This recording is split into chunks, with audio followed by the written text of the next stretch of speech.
फूलगंज नाम का एक पिछड़ा हुआ गांव था।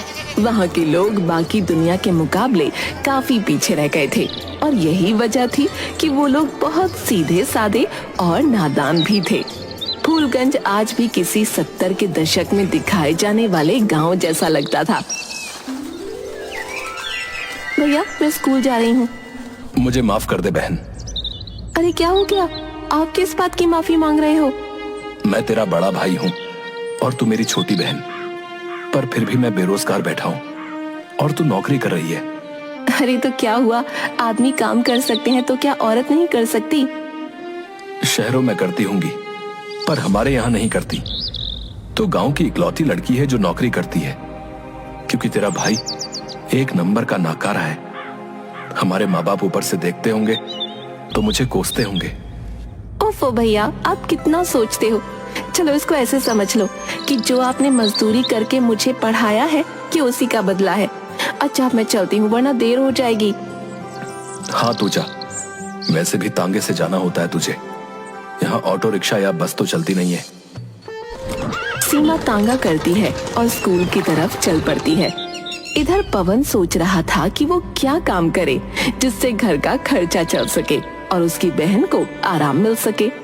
पहले वो मजदूरी किया करता था, पर बीतते वक्त के साथ गांव में इतने मजदूर हो गए कि उसके लिए काम ही नहीं बचा।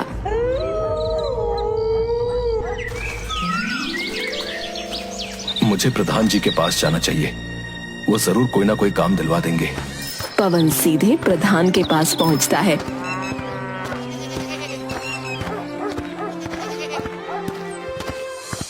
आओ पवन, कहो कैसे आना हुआ? प्रधान जी, मुझे काम चाहिए। मैं पिछले लंबे समय से बेरोजगार बैठा हूँ और मेरी बहन स्कूल पढ़ाने जाती है। आप समझ सकते हैं कि एक बड़े भाई के लिए ये कितने शर्म की बात है। पर गांव में तो कोई काम नहीं है। तुम ऐसा करो, शहर चले जाओ। बहन को अकेला छोड़कर शहर जा सकता होता तो कब का चला गया होता। कोई ऐसा जुगाड़ करिए जिससे मुझे यहीं कुछ अच्छा काम मिल जाए।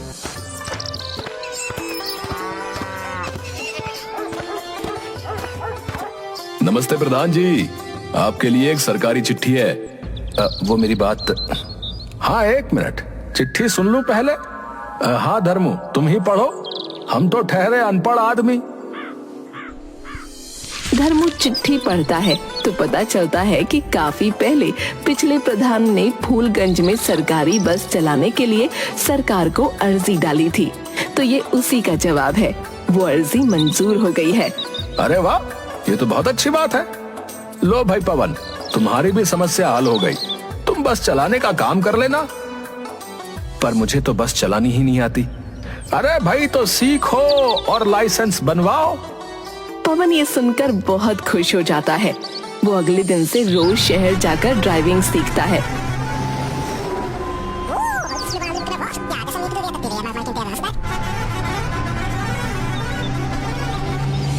और लाइसेंस भी हासिल कर लेता है। मुझे लाइसेंस तो मिल गया, अब बस मुझे ड्राइवर बनना है। पवन प्रधान से बात करता है तो प्रधान सिफारिश करके उसको ड्राइवर की नौकरी दिलवा देता है। अब जब पहली बार गांव में बस आती है तो सब हैरान रह जाते हैं, क्योंकि उन्होंने जीवन में पहली बार बस देखी थी। अरे बाबा रे, अरे अरे ये तो बस है। बस, ये तो बड़ा सा लोहे का डब्बा लग रहा है। अरे भैया चलता कैसे है? इसमें तो ना बैल लगा है ना घोड़ा। ये ईंधन से चलती है, इसे डीजल कहते हैं। डीजल कहाँ है? मुझे तो कहीं नहीं दिख रहा। अरे रामकली काकी, डीजल एक तेल होता है जो इसके अंदर पड़ता है। तो इसमें कितने लोग बैठ सकते हैं? 50-60 लोग। अरे बाप रे, 50-60 लोग, ये तो कमाल की चीज है। तो अब मैं इसी से स्कूल जाऊंगी। अरे सबसे पहले मैं बैठूंगा इसमें। हटो सब लोग, हटो। हाँ आइए प्रधान जी, मैं हूँ इस बस का चालक और ये है राजू, इस बस का कंडक्टर। क्या क्या क्या कहा? कंडक्टर मतलब सहायक। अब सबसे पहले प्रधान उस बस में चढ़ता है। उसके पीछे गांव के बाकी लोग बारी बारी चढ़ते हैं। सब हैरानी से बस के अंदर इधर उधर देख रहे थे। सब लोग आराम से बैठ जाइए, अब हम लोग चलने वाले हैं। जैसे ही बस पवन ने स्टार्ट की तो सब उसके कंपन से डर जाते हैं और चिल्लाने लगते हैं। हे भगवान, ये क्या हो रहा है? लगता है भूकंप आ रहा है, बचाओ बचाओ। भैया, हम सब मरने वाले हैं। हाय राम, हमारी मदद कर। अरे चुप करो आप लोग, पागल हो क्या? बिल्कुल, बस को जब स्टार्ट करते हैं तो ऐसा कंपन होता है। चुपचाप बैठे रहो। क्या करते हैं? स्टार्ट क्या? अरे स्टार्ट। अच्छा सब छोड़ो, 100 बातों की एक बात यह है कि जब तक मैं ना कहूं कि कुछ गड़बड़ है तब तक अपनी जगह से हिलना नहीं है, समझे सब लोग? हाँ ठीक है। हाँ भैया ठीक है, चलो बस चलाओ। पवन अब दोबारा बस स्टार्ट करता है और चलाना शुरू कर देता है। पहले तो लोगों को काफी डर लगता है, पर धीरे धीरे उनको फिर समझ आता है कि बस ऐसे ही चलती है। लेकिन तभी प्रधान और धर्मू सीट के लिए लड़ने लगते हैं। प्रधान जी, आप इधर आइए, मैं अब खिड़की की तरफ बैठूंगा। चुपचाप बैठे रहो, यहाँ जगह नहीं है। अरे बहुत जगह है। अरे नहीं है। अरे बहुत जगह है। अरे नहीं है भाई। अरे प्रधान जी, बैठ जाने दो ना धर्मू को। अरे नहीं, जगह नहीं है भाई। अरे मुझे उल्टी आ रही है। धर्मू ये बोलकर बस के अंदर ही उल्टी करने लगता है। तब मजबूरन प्रधान को खिड़की छोड़नी पड़ती है। अरे ले पकड़ खिड़की वाली सीट, खा ले इसे। हाँ नहीं तो। अब आए ना लाइन पर। उनके बाद राजू टिकट काटने के लिए खड़ा हो जाता है। हाँ जी, कहाँ जाना है आपको? मैं तुझे क्यों बताऊँ कहाँ जाना है? अरे बताओगी तभी तो मैं टिकट काटूंगा। क्या काटेगा? टिकट। ये क्या होता है? अरे मतलब जाना कहाँ है, वहाँ का नाम बताओ और पैसे दो। मैं तुम्हें एक पर्ची दूंगा उस जगह की, ताकि पता रहे कि तुमने पैसे दे दिए हैं। जब अपनी मंजिल पर पहुँचूंगी तभी तो पैसे दूंगी, पहले कौन पैसे देता है? यार पवन, अपने गांव वालों को समझाओ, मेरा तो दिमाग खराब हो जाएगा। खास तौर पर ये तुम्हारी रामकली काकी, इनका मुंह बंद कराओ यार।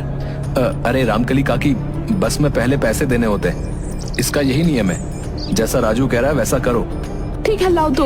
वो अब क्या नाम लिया था तुमने? हाँ, टिकट।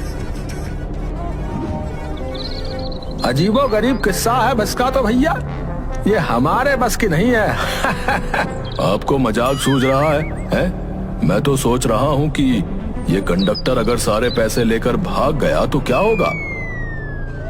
अरे ओ चाचा, मैं सरकारी कंडक्टर हूँ, मेरा पूरा बायोडेटा है सरकार के पास, मैं कहाँ जाऊंगा भागकर। हाँ ठीक है। आप लोग गलत चीज पर ध्यान दे रहे हो। ये देखो ना कि ये कितनी तेज चलती है, इसके अंदर हम बारिश और धूप से भी बचेंगे, और मेरे लिए तो सबसे अहम बात यह है कि इसने मुझे रोजगार दिया है। हाँ पवन, ये सही कह रहा है, हमें इसकी अच्छी चीजों पर ध्यान देना चाहिए भाई। अरे मैं तो बस पड़ताल कर रही थी, नई चीज है भैया, डर भी तो लगता है। अरे प्रधान जी, ये आप सब लोग गोल गोल काहे घूम रहे हो? अरे रामकली, सर घूम रहा है, बस तो सीधी जा रही है। अरे ये डॉक्टर कहाँ गया, इसको बोलो बस रोक दे। अरे कंडक्टर होता है रामकली, डॉक्टर तो अस्पताल में मिलते हैं। जो भी कहते हैं जल्दी करो, मेरा जी घबरा रहा है। बस पहुंचने वाले हैं काकी। तू तो रहने ही दे, रोकनी तो बोल दे। अरे भाई ड्राइवर, अगर तुझे रोकनी आती है तो तू रोक देना, मेरा जी घबरा रहा है। रामकली की बातें सुन सब लोग हंसने लगते हैं। कुछ समय गुजरता है और लोग एक एक करके अपने गंतव्य पर पहुंच जाते हैं। सबको बस का सफर बहुत अच्छा लगता है। मजा आ गया भैया, हम लोग कितनी जल्दी यहाँ पहुँच गए। मेरा तो सिर चकरा गया। अपना तांगा सही है भैया, वो आराम आराम से चलता है। अरे बार बार सफर करोगे, इसमें तो आदत हो जाएगी। अच्छा भैया, मैं स्कूल जा रही हूँ, वापसी पर मुझे ले चलना।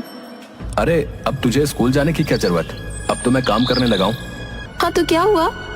तो क्या हुआ मतलब क्या, मैं इसीलिए तो काम ढूंढ रहा था ताकि तुझे काम ना करना पड़े। पर मुझे बच्चों को पढ़ाना अच्छा लगता है। हाँ लेकिन अब तू ये काम नहीं कर सकती, चल घर चल, मैं तो बस तुझे बस की सवारी कराने लाया था। मैं अभी स्कूल जा रही हूँ, बाकी बात घर आकर करूँगी। सीमा, सीमा, सीमा रुक जाओ। सीमा पवन की बात नहीं सुनती और वहाँ से चली जाती है। पवन को भी बस चलानी थी, इसलिए वो उस समय तो कुछ नहीं कह पाता। पर शाम को जब सीमा घर वापस आती है तो उन दोनों लोगों में झगड़ा हो जाता है। मैंने जब मना किया तो क्या जरूरत थी स्कूल जाने की? अरे इसमें आपकी बेइज्जती की बात कहाँ से आ गई? मैं इतने टाइम से नौकरी कर रही हूँ तो आज मुझे भी जाना ही था ना, एकदम से तो नहीं छोड़ सकती ना। अच्छा तो अब इस्तीफा दे डाल। अरे पर क्यों? मुझे अच्छा लगता है नौकरी करना। अच्छा लगने से क्या होता है? पूरे गांव में कोई लड़की नौकरी नहीं करती है। हाँ तो मैं उनके लिए प्रेरणा बनना चाहती हूँ। मुझे देखकर वो भी नौकरी करना शुरू करेंगी। हमारा गांव वैसे ही बहुत पिछड़ा हुआ है, अब कुछ अच्छा हो रहा है तो होने दो। मैंने तुझे नौकरी करने दी तो तेरा तो दिमाग खराब हो गया है। आज तू अपने बड़े भाई से लड़ रही है। मैं आपसे नहीं लड़ रही हूँ, मैं आपकी सोच से लड़ रही हूँ। मजबूरी में एक लड़की नौकरी कर सकती है पर अपनी मर्जी से नहीं कर सकती, ये क्या बात हुई? यही तो सोच बदलनी है। भाई बहन का ये झगड़ा कम होने की बजाय और बढ़ता चला जाता है। आखिरकार वो लोग पंचायत पहुंचते हैं। वहाँ प्रधान सहित कई गांव वाले भी मौजूद होते हैं।